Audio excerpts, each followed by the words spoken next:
প্রিয় দেশবাসী, আসসালামু আলাইকুম। এটা কত শেয়ার করতে হয়। আম, অনেক ভাই বন্ধু টেলিফোন করে জিজ্ঞেস করে আমরা কেন আন্দোলন সংগ্রাম করতেছি অনলাইনে, এবং আমরা কি রাজনীতি করি কিনা। তো আমাদের কাছের মানুষ যারা রাজনীতিতে আছেন তাদের জন্য একটা মেসেজ: রাজনীতি এখন নিজের প্রয়োজনে করতে হবে। বলে কেন? কারণ যেই সরকারি ক্ষমতায় বসুক না কেন, যেই সরকারি দেশ চালাক না কেন, দেশের মানুষের অধিকার যদি নিশ্চিত না হয়, আয় ইনকাম যদি ফাইনাল না হয়, এবং সরকার কি কমিটমেন্টের বলে ক্ষমতায় আছে, সেইটাতে যদি সরকার জনগণের কথা না শুনে, সেটা যে সরকারই আসুক না কেন, আমরা সমালোচনা করতেই পারি অনলাইনে। আপনারা যারা সরকার পরিচালনা করেন তারা একটা জিনিস মনে রাখবেন, যে পাবলিক থেকে আপনারা বিচ্যুত হয়ে যায়েন না। ক্ষমতা পেয়ে, চেয়ার পেয়ে, এবং খুব সুন্দর সাজসজ্জা, ডিসিপ্লিন আপনি ইউজ করে রাষ্ট্রীয় টাকা লুটপাট করবেন, সেটা যেই সরকারই আসুক না কেন, আমরা আমজনতা এটা নিয়ে প্রতিবাদ করতেই পারি। আপনাদের সেই ধৈর্য ক্ষমতা থাকতে হবে। আপনারা যেরকম পকেটে, টেবিলের তল দিয়ে পয়সা ঢুকে পকেটে পাবলিককে বলবেন তোমাদের তো সব আছে, সব ঠিক আছে, কাগজে পত্রে হিসাবে নিকাশে ঠিক রাখবেন, কিন্তু আদতে কিন্তু সেটা না। যেটা পলাতক সরকার করে গেলেন, মানুষকে অনিশ্চয়তার মধ্যে রেখে, মানুষের জানমালের কোনো নিরাপত্তা নাই, তার নিজেরও নিরাপত্তা নাই। সে কী ধরনের কাজকাম পরিচালনা করলো, কী ধরনের মানুষজন সরকারের বিভিন্ন মন্ত্রণালয়ে বসায় রেখে যে যার ইচ্ছা মতো লুটপাট করে চলে গেলেন। একদিন সকালে উঠে দেখি কেউ নাই, ওনারা সবাই পলাতক, সবাই গা ঢাকা দিছেন। তো এমন সিচুয়েশন যেন ভবিষ্যতে কোনো বাংলাদেশের কোনো গভর্নমেন্টের না হয়, সেই দিকে আমরা নজর রাখলাম। আমি রেমিডেন্স যোদ্ধাদের একজন। আমরা আমাদের টাকা পয়সা ইনকাম করে বাংলাদেশে কী কারণে পাঠাবো, কার জন্য পাঠাবো, যাদের জন্য টাকাটা পাঠাবো তারা কি সঠিক ইউজ করতেছে কিনা, এইটা আমরা দেখার বিষয় আছে। আমাদের টাকাটা কষ্টের টাকা, চুরির টাকা না। আমরা কোথা থেকে চুরি করে আয় না টাকাগুলো তোমাদের জন্য পাঠাই দিচ্ছি না। সো এই জায়গায় আমরা প্রবাসীরা সোচ্চার। সো ভেরি কেয়ারফুলি, যে কোনো গভর্নমেন্ট আপনারা ক্ষমতা হাতে নিছেন, প্রত্যেকটা জেলা, ডিস্ট্রিক্ট, উপজেলা, একদম ওয়ার্ড পর্যায় পর্যন্ত আমরা বাই দ্য অনলাইন সার্ভিস পাইতে হবে। কোনো ভাই অমুক ভাই, তমুক ভাই, সমুক বাইরে ধরে যাইতে হবে আমার একটা চেয়ারম্যান সার্টিফিকেটের জন্য, অমুক ভাই, তমুক ভাই, সমুক বাইরে ধরতে হবে আমার ওই কাজটা করে দেওয়ার জন্য, এটা না। পুলিশ পেশাদারিত্বের সাথে কাজ করবে।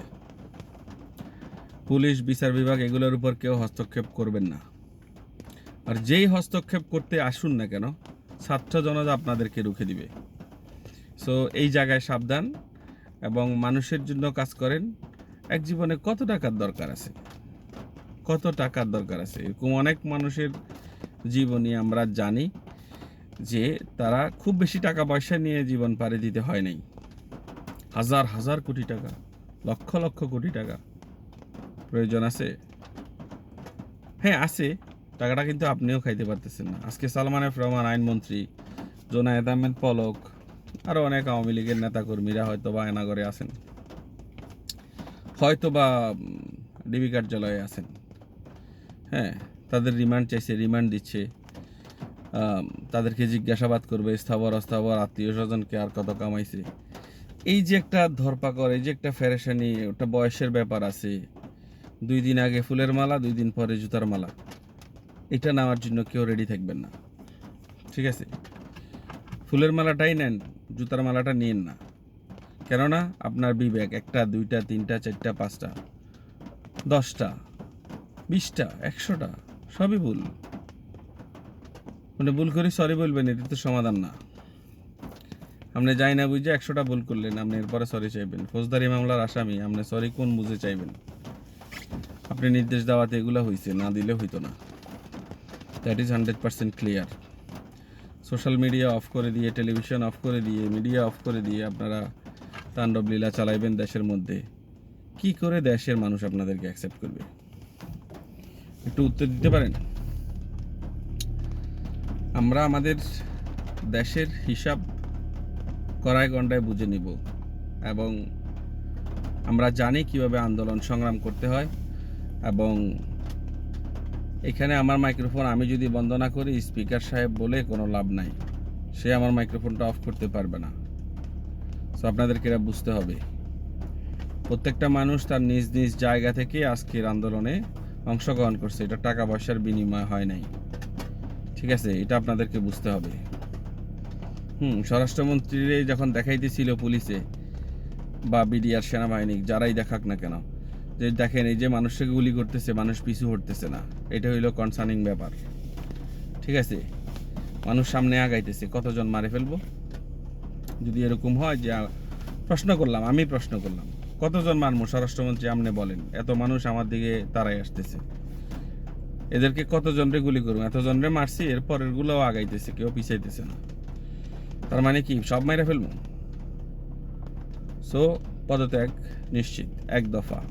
তো এই ধরনের এক দফা যেন আমরা আর ভবিষ্যতে দিতে না হয়, আপনারা সরকার প্রধানদের কাছে অনুরোধ চালাবেন। এবং আমরা প্রবাসীরা যারা কোনো মন্ত্রণালয়ে ইমেইল করতেছি, কোনো যোগাযোগ করতেছি কোনো স্পেসিফিক বিষয় নিয়ে, অবশ্যই যেন আমরা বাই দ্য অনলাইন এই সার্ভিস পাই। আমরা যেন অবশ্যই বাই দ্য অনলাইন এই সার্ভিস পাই, এটা মেকশিওর করতে হবে। আমার এলাকায় কী ধরনের জটিলতা আছে, কী ধরনের অসঙ্গতি আছে, শুধু আমি যদি সেটা লিখিতভাবে জানাই, রিপোর্ট করি কোনো মন্ত্রণালয়ে, সো নির্দিষ্ট পার্সন এখানে এই জিনিসটা নিয়ে হ্যান্ডেল করতেছে বা তার এই কাজটা তার এলাকায় দরকার, সেটা যেন সরজমিনে তদন্ত করে সেটা যেন করা হয়। আমরা আমাদের কিছু চাই না, আমরা কোনো পদবি চাচ্ছি না, বাট আমরা যদি সংগ্রাম করি, আন্দোলন করি, সেক্ষেত্রে যেই সরকারি হোক না কেন, আমরা তো অনলাইনে আমরা কিন্তু জানি কেমনে আন্দোলনটা করতে হয়। সো ভেরি কেয়ারফুলি আমরা কিন্তু খুবই ঐক্যবদ্ধ যারা প্রবাসীরা। বলে কীভাবে ঐক্যবদ্ধ? বিভিন্ন ফেসবুক গ্রুপ, আমরা হোয়াটসঅ্যাপ গ্রুপ, সব গ্রুপে আমরা সক্রিয় আছি। সো আন্দোলন কেমনে আপে নিতে হয় সেটা আমরা ভালো করে জানি। বি কেয়ারফুল, যে কোনো এমপি হন, মন্ত্রী হন, উই ডোন্ট কেয়ার, আমাদের কিছু আসে যায় না। জনগণের স্বার্থে লাগবে, আমাদের মৌলিক অধিকারের জায়গা কোথাও ক্ষুণ্ণ হবে বা ফেসবুকে এক দর বাজারের আর বাস্তবে আরেক দর, এটা হইলে চলবে না, ঠিক আছে? So very carefully. সব শেষে এক কথা বলতে হয়, বেলা শেষে দেশের জন্য আমাদেরও কোনো না কোনো জায়গায় কাঁদে, ঠিক আছে? দেশকে ভালোবাসি, যে দেশে জন্ম নিয়েছি, যে দেশে আবহমান বাংলায় বড় হয়েছি, আমাদের প্রাণের দাবি থাকতেই পারে কোনো না কোনো ক্ষেত্রে, সেটা অবশ্যই প্রাধান্য দিতে হবে সরকার। যদি না দেন, আমাদেরকে হয়রানি করার চেষ্টা করেন, তো কোনো সরকারই থাকতে পারবে না গদিতে, ঠিক আছে? দেশের মানুষের স্বার্থ বিক্রি করা যাবে না। ইন্ডিয়ার লাইন বাংলাদেশে আসতে দেওয়া যাবে না, ট্রেন লাইন যেখানে আমার শ্রমিক কাজ করবে না, যেখানে আমার শ্রমিক বেতন নিবে না, সেখানে কি আসবে আমরা জানবো না। এই ধরনের গোপন কোনো চুক্তি কোনো রাষ্ট্রের সাথে হইতে পারবে না। প্রত্যেকটা চুক্তি থাকতে হবে উন্মুক্ত, মানুষের ম্যান্ডেট নিয়ে চুক্তি হইতে হবে। আমার দেশের মানুষ কি চায়, আসলে কি চুক্তিটা হয়, চাই নাকি? অনলাইন ভোটাভুটি হোক, কোনো অসুবিধা নেই। দেশের কোনো বড় স্বার্থে, যেমন তিস্তার বাঁধ, এটা আমার দেশের মানুষেরকে জিজ্ঞেস করা হোক তারা কিভাবে চায়। আমাদের নিজস্ব অর্থায়নে চাইলে সেই ক্ষেত্রে প্রবাসীরা কি হেল্প করতে পারে, সেটা প্রবাসীদের সাথে আমাদের সাথে যোগাযোগ করার চেষ্টা করুন, দেখেন কি সিদ্ধান্ত আসে, ঠিক আছে? প্রবাসীদের যে রেমিডেন্সের টাকা, ওইটাই টিপা ভারতের এই তিস্তার বাঁধটা তো হইতে পারে, ঠিক আছে? অথবা অন্য কোনো দেশের সাথে চুক্তি হয় কি না জানেন, কারণ এমন কোনো কঠিন চুক্তিতে আমাদের ম্যান্ডেট ছাড়া, মানুষের ম্যান্ডেট ছাড়া সই করা যাবে না। সরকার বড় বড় সিদ্ধান্ত নিতে হবে, কারণ করাপ্টেড জায়গায় জায়গায় বসে আছে আমলারা, এমপিরা, মন্ত্রীরা, সব জায়গায় আমরা করাপশন দেখতে পাই। সো আমরা চাই না আমাদের দেশ অরাজকতার মধ্যে চলুক, আমরা অনিশ্চয়তার মধ্যে চলি। হ্যাঁ, টেকনোলজি সারা পৃথিবীব্যাপী আছে, কেনই বা প্রত্যেকটা মোড়ে মোড়ে সিসিটিভি ক্যামেরা ইনস্টল করা হচ্ছে না, তাইলে তো সরকারের নিরাপত্তা আরও অনেক অংশে বেড়ে যায়। এখন তো ডে নাইট সিসিটিভি ক্যামেরা যে কোনো জায়গায় ইনস্টল করা যায়। কন্ট্রোল রুমের ছাত্ররা পোলাপানরা জব আকারে নিতে পারে, ট্যাক্স আদায় করবে, মানুষের অন্যায় ন্যায় জরিমানা করবে। এগুলো আদায় করে তো রাষ্ট্রের রাজস্ব বাড়ে। সো হাজার হাজার লক্ষ লক্ষ বেকার থেকে লাভ কি? আজকে এমপি মন্ত্রীদের ঘরবাড়ি জ্বালাইতেছে কেন? ওগুলাতে দখল নিয়ে সরকার সিজ করে সরকারি কার্যক্রম চালাবে। নষ্ট করার দরকার কি? সে প্রমাণ করে নিয়ে যাবে সে সম্পত্তিগুলা কোথায় পাইলো, কেমনে পাইলো, কত টাকার বিনিময়ে সে কিনলো বেচলো। হ্যাঁ, সে প্রমাণ করে নিয়ে যাবে। যদি সে সঠিক প্রমাণ না দিতে পারে, তাহলে এটা সে আর ভবিষ্যতে ইউজ করতে পারবে না, সরকারিভাবে ইউজ হবে। যে কোনো control room, police control room, CCTV camera control room, সরকারি কাজে এগুলারে ইউজ করা যেতে পারে। সো ভাঙচুর করে, নষ্ট করে, জ্বালাও পোড়াও করে দেশের সম্পদ যেটাই করুক না কেন, টাকা দিয়ে খরচ করে লাগছে, তো এটা তো আমাদেরই টাকা। এটা কিন্তু তার টাকা না যে 300 কোটি 500 কোটি টাকা দিয়ে বাড়িঘর বানায় বসে রয়েছে। ঠিক আছে, এসব পাবলিকের টাকা, সে হিসাব দিতে পারবে না। সো আলটিমেটলি এগুলো গভর্নমেন্ট এগুলো সিজ করবে। তো এরকমই হওয়া উচিত। এবং পুলিশ পেশাদারিত্বের সাথে কাজ করবে, পুলিশের মার্জিত বেতন দেওয়া হবে এবং পুলিশের খোঁজখবর রাখা হবে সে ঠিকভাবে পেশাদারিত্ব সাথে কাজ করতেছে কিনা।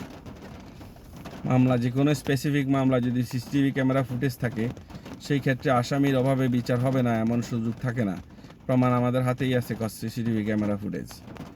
ঠিক আছে, সো এমন ইজি ডাটাবেস সিস্টেমের মধ্যে ঢুকে কাজ করা কোনো ব্যাপারই না, যত কোটি মানুষ হোক না কেন।